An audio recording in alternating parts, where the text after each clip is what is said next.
دیشب یکی از باشکوه‌ترین مهمونی‌های دنیا برگزار شد. چه ضیافت شامی توی کاخ سفید. البته به افتخار ولیعهد عربستان بن سلمان که در کنارش کلی از بزرگترین چهره‌های جهان هم دعوت بودن. رونالدو، جورجینا، ایلان ماسک، بن سلمان، ترامپ.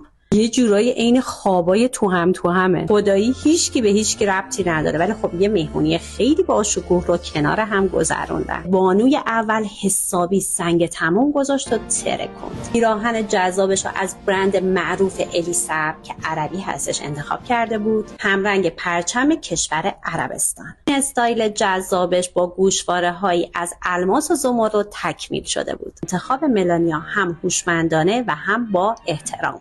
جورجینا هم یک پیراهن بسیار زیبای آبی سرمه‌ای پوشیده بود. جلوی پیراهن کاملا بسته بود ولی مدل بکلس داشت. برای تکمیل استایلش از گوشواره‌های الماس و یاقوت کبود استفاده کرده بود. رونالدو توی جدیدترین مصاحبهش گفته بود که خیلی دوست داره که ترامپ رو از نزدیک ببینه. گفته بود که مطمئن ترامپ همون شخصی هستش که میتونه مشکلات جهان رو برطرف کنه. یکی از آدمای خوشحال توی این مهمونی بارون پسر کوچیک ترامپ بود، چرا که عاشق رونالدوست و برای اولین بار تونسته بود اونو از نزدیک ببینه. که ترامپ هم به شوخی گفتش که امیدوارم بعد از این جریان پسرم به من احترام بیشتری بذاره. جهان عرب چی کار داره میکنه؟ خلاصه که دمشون گرم، حسابی پیشرفت کردن. نظرتون در مورد استایل این دو بانو چیه؟ کدومشون جذاب‌تر شده بودن؟ برام توی کامنت ها بنویسید.